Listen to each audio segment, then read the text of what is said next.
Hey everybody, it's Weeba, and these are 5 beginner tips that even veteran players don't do. So the first tip is going to be knowing your mobility. So whether you're a champion that has a mobility skill or if you just have flash, know what's available to you at all times. These abilities can be used offensively or defensively, so be mindful of it and know the cooldown.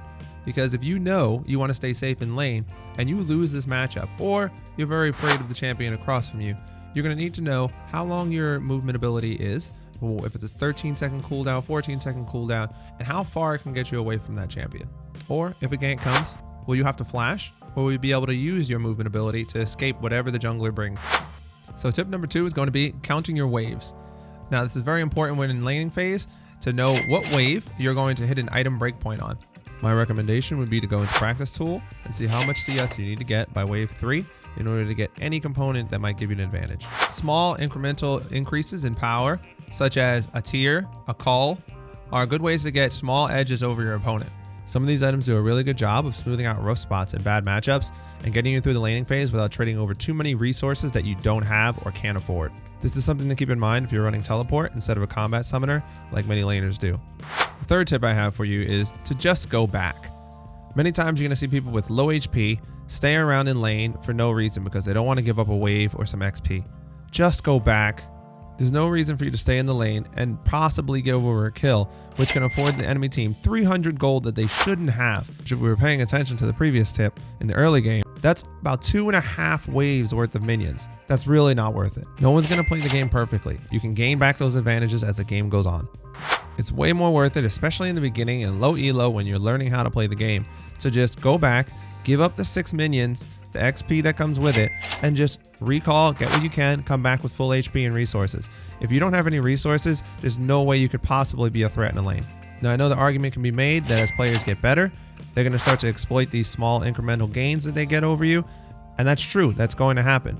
But in most cases, it's always going to be better, especially if you're playing with players who are better than you, to just go back and not give bonus gold. And most of this problem stems from people's egos.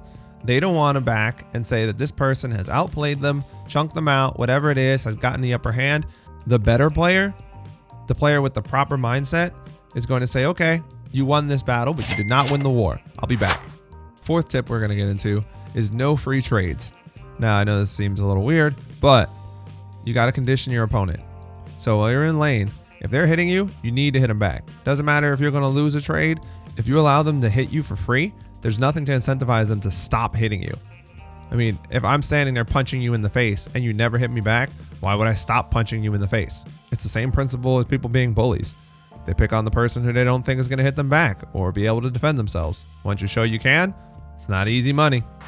So the fifth and final tip is knowing your tether range. The tether range is the area in which you actually pose a threat to the target.